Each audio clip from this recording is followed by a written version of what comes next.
태영호 의원 나오셔서 질문해 주시기 바랍니다.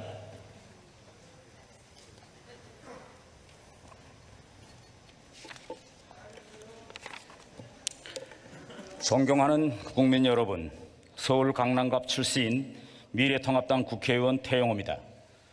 저는 지금 대정부 질문 단상에 서 있는 이 순간이 기적과 같아서 잘 믿겨지지 않습니다. 4년 전까지만 해도 북한 공직자였던 저를 국회로 보내주신 국민 여러분께 다시 한번 진심으로 감사드립니다. 그리고 해외에서 근무하고 있는 북한 외교관 동료들과 근로자들, 그리고 김정은 남매도 인터넷을 통해 저희 우정활동을 지켜보며 어떤 생각을 하고 있을까 궁금합니다. 저는 2017년 5월 문재인 정부가 출범하면서 대통령께서 밝힌 사람이 먼저다 라는 국정 철학에 커다란 감명을 받았습니다.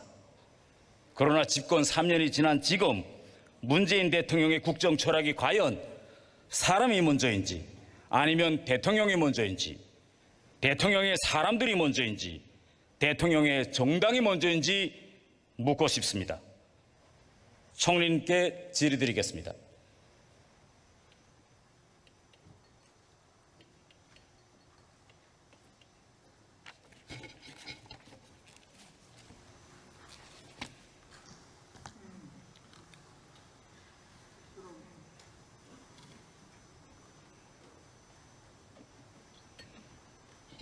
먼저 총리님께 전쟁 영웅이 먼저냐 아니면 대통령 행사가 먼저냐라는 주제로 질의하겠습니다.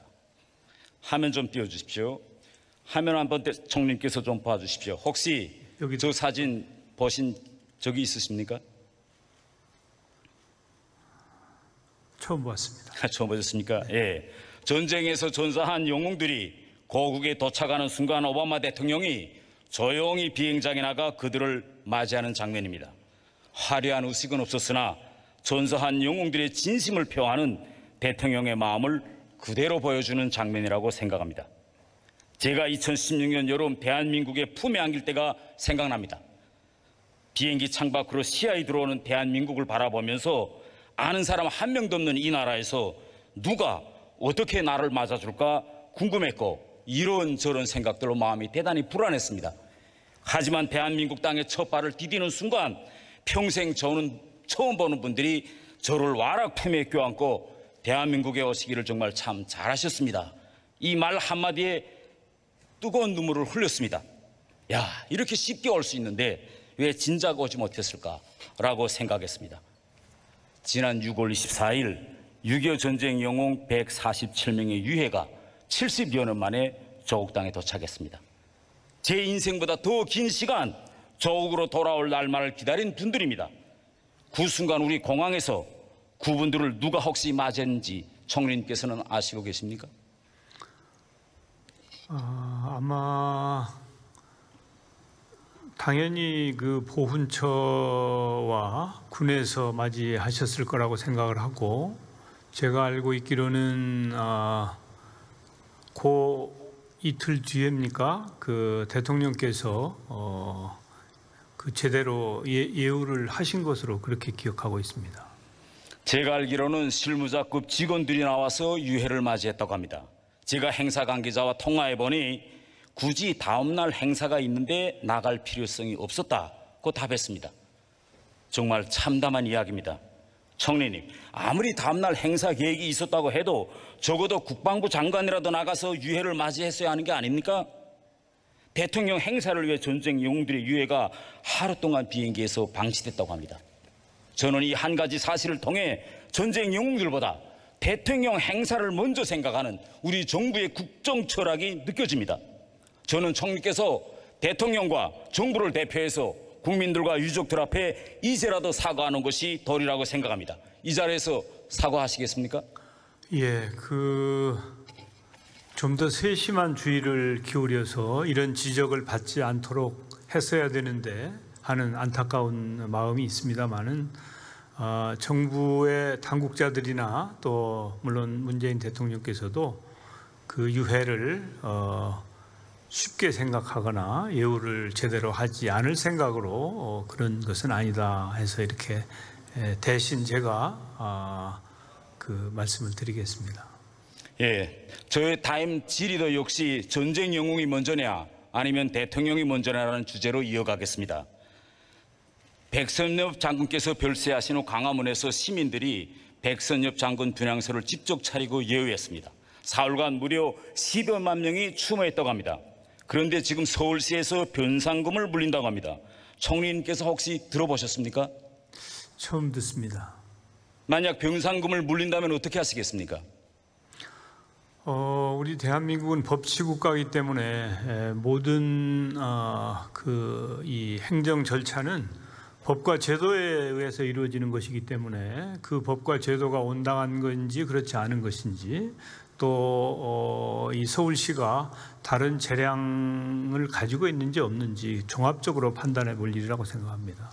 총리님 혹시 파묘법이라는 말 들어보셨습니까? 그런 말씀 들었습니다. 말 그대로 묘지를 파서 뒤집어 엎는다는 이야기일 것입니다. 예. 총리님께서 혹시 21세기에 지금 북한 말고 다른 나라에서 북한 참시한다는 말 들어보셨습니까? 그런 말 들어본 적이 없습니다. 이 법이 통과된다면 정말 백선엽 장군과 같은 분의 묘소를 파묘법으로 처리하실 겁니까? 그거야 이제 국회가 입법부니까요. 국회에서 제가 보기에는 법을 발의하는 것은 이제 일정한 요건만 갖추면 발의가 되는 것인데 그것을 위원회에서 충분히 논의해서 입법을 하느냐 마느냐를 결정하기 때문에 이제 국민적인 공감을 얻지 못하는 그런 입법 발의는 대부분 입법에 성공하지 못하는 것으로 저는 그렇게 알고 있습니다. 그리고 지금 뿐만 아니라 우리 국군의 창설 뿌리가 북한으로 도망쳐 북한군을 창설하는 데 일조한 김원봉까지 들어가야 된다는 황당한 주장도 나오고 있습니다. 김원봉은 6.25 때 동족 산장의 비극을 일으킨 주범 중에 한 사람으로서 북한에서 6.25 전쟁 용 칭호까지 받은 전범입니다. 총리님께서 혹시 그 사진을 보신 적이 계십니까? 예. 지금 보신 그 사진이 소련군에 편입돼서 소련군 군복을 입고 있는 김일성입니다. 만주에서 활동하던 동북 항일연구는 1941년 소일 중립조약 체결 후 스탈린의 지시에 의해서 동북에서부터 모두 소련에 들어가 소련 군복을 입고 소련 정규군에 편입됐습니다. 이 사람들이 1945년대 그대로 북한군에 나와서 북한군을 이루었습니다. 만주에서 10여 년간의 전투 경험과 수년간 소련에서 정규 군사를 마친 북한군의 정규군 앞에서 우리 리스크만 대통령이 대한민국을 위해서 할 수 있었던 최상의 선택은 과거를 묻지 않고 당시 한국 땅에 있던 모든 군사 엘리트들을 군에 받아들여 시급히 우리 정규군을 창설하는 일이었습니다. 저는 공산주의 위협으로부터 이 나라를 지켜내기 위해 8.15 광복 이후 한반도 당시 정치 상황에서 최상의 선택을 결정하신 이승만 대통령의 군, 공군 업적을 인정하고 당시의 역사적 배경과 자료들을 객관적으로 평가해야 우리 사회의 갈등이 국볼될 수 있다고 생각합니다. 그래야 새로운 미래를 향해 나아갈 수 있다고 봅니다. 총리님께서는 이에 동의하십니까? 예, 전적으로 동의하지는 않습니다만은 그 취지에는 공감을 합니다.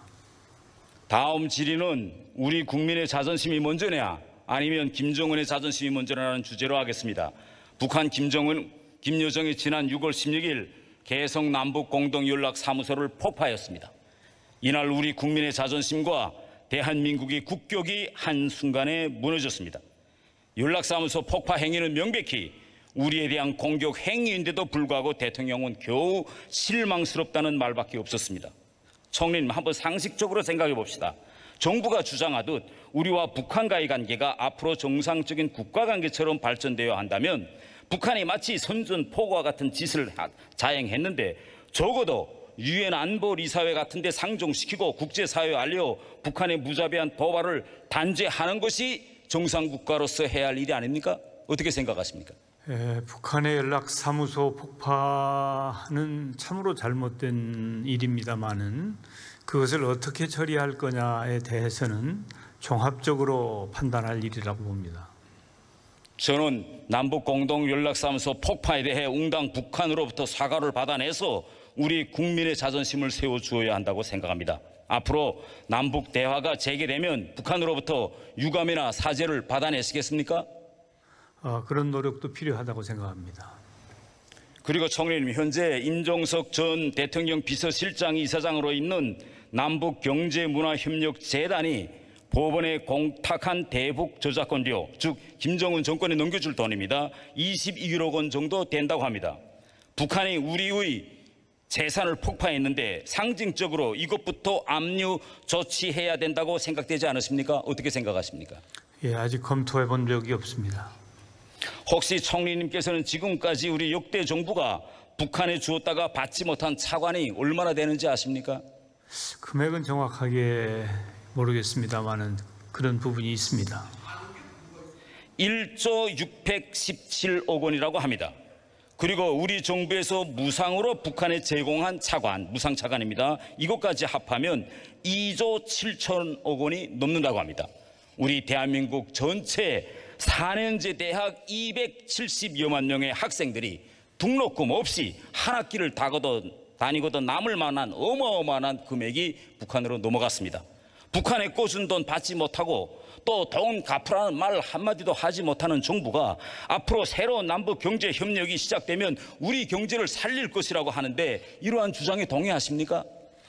예, 당연히 그 채권 채무에 대해서는 적절한 시점에 그 논의가 있었을 것으로 생각이 되고요. 이제 이 남북 간에 만약에 이 핵 문제라든지 현안이 잘 해결이 되어서 경제 협력이 이루어진다면 이런 것보다도 훨씬 큰 그런 시너지가 있을 것으로 저는 판단하고 있습니다. 다음 질의는 정전선언이냐 항복선언이냐 북한 비핵화 견인선언이냐 북한 핵보유국 인정선언이냐라는 주제로 질의드리겠습니다. 저는 오늘 이 대정부 질의 서두에 총리님께서 정전선언에 대해서 말씀하시는 걸 보고 크게 놀랐습니다. 그래서 저는 이 자리가 총리님께서 또 저와 함께 정전선언 문제에 대해서 정말 팩트로 올바로 이해하시는 그런 기회가 되었으면 합니다. 총리님, 지금 여당 의원들이 추진하고 있는 정전선언 결의안이 그들이 말대로 국회에서 채택되면 북핵 폐기가 견인될 것이라고 생각하십니까? 출발점이 될 수도 있다고 생각합니다. 예, 화면 한번 좀 보시겠습니다. 저 화면에 보시다시피 판문점 선언 채택 이후 싱가포르 북미 합의 이후에 북한은 시도 때도 없이 말만 생기면 정전선언을 하자고 떠들었습니다. 예, 계속 정전선언이라고 했습니다. 왜 그때 북한이 저렇게 계속 정전선언을 입에 올렸다고 생각하십니까? 그러면 의원님께서는 계속 전쟁 상태를 유지하고 싶으십니까? 제가 이제 그 다음 답변을 말씀드리겠습니다. 그런데 아주 흥미로운 일이 발생합니다. 총리님께서 아시고 계시겠지만은 문재인 대통령이 2018년 평양을 다녀오고 그 다음 연이어 미국에 가서 트럼프 대통령을 만나고 서울로 돌아오십니다. 그리고 며칠 안 지난 10월 1일 북한이 저렇게 매일 정전선언을 요구하던 북한이 던년 입장을 바꾸어서 정전선언에 연연하지 않겠다라고 입장을 바꿉니다. 아니 문재인 대통령이 평양, 워싱턴을 쭉 돌고 왔는데 왜 갑자기 김정은이가 이렇게 입장을 바꾸었습니까? 혹시 정전선언 문제와 관련하여 야당과 국민 모르게 문재인 대통령과 김정은, 트럼프 대통령 사이에 뭐 오간 내용이 있습니까? 그 적절치 않은 추측이신 것 같습니다. 네. 그때 북한이 발표한 입장을 면밀히 들여다보면 이렇게 되어 있습니다. 10월 1일 날 우리 문재인 대통령이 트럼프 대통령을 만나고 오신 다음에 정전선언은 비핵화 조치와 바꿀 수 있는 흥정물이 아니다. 정전선언과 비핵화를 연결시키면 연연하지 않겠다. 이러면서 북한이 돌연뜻 입장을 바꿉니다. 이에 대해서 미국은 그래도 정전선언 정도 하려면 적어도 핵신고와 검증 원칙에 동의해야지 그것조차도 안 하고 정전선언을 해버리면 북한의 핵 보유국주의를 인정하는 꼴이 된다. 이렇게 미국이 말합니다. 이렇게 총리님께서 보시다시피 정전선언을 놓고 미국과 북한 입장이 이렇게 첨예하고 대척점에 있는데 지금 여당은 북핵 폐기를 전제로 하지 않은 정전선언 추진 결의안이 비핵화를 견인할 수 있다 이렇게 주장합니다. 이것이 지금 현존 미북 관계에서 현실적인 아니라고 보십니까?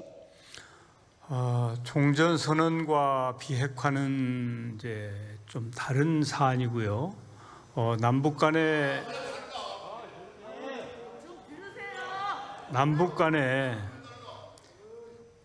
많은 문제들이 있습니다. 이렇게 종전선언만 있고 비핵화만 있는 것이 아니고 여러 가지 많은 문제들이 있기 때문에 이것은 서로 복잡하게 연결되어 있는 상황이어서 지금은 남북 간의 대화가 상당히 진척이 되다가 중단이 되어 있는 상태입니다. 그런데 제가 생각하기에는 결국은 남북 간의 대화와 타협을 통해서 어려운 문제들을 해결하고 한반도의 평화와 번영의 길로 나가는 것이 옳다. 그리고 전국적으로는 우리가 비핵화라고 하는 목표를 달성해야 된다고 생각을 합니다. 그런데 그런 길로 나가는 데 있어서 뭔가 이 출발점이 필요한데 종전선언은 그런 차원에서 만약에 이루어진다면 도움이 될 수 있다고 저는 판단합니다. 북핵 폐기를 전제로 하지 않는 종전선언은 결국 김정은이 요구하고 있는 핵 보유 인정선언이 될 것입니다. 지금 여당이 주장하고 있는 종전선언 추진 결의안은 결국은 말 앞에 마찰을 놓고 말을 끌겠다는 그런 형식과 같습니다.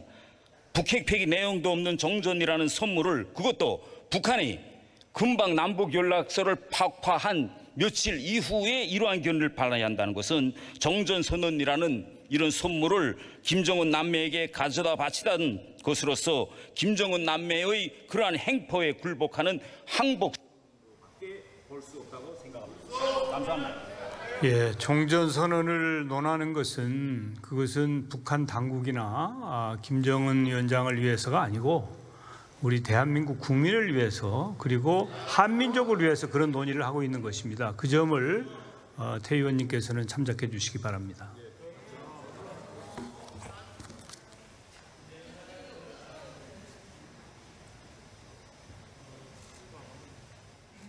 네,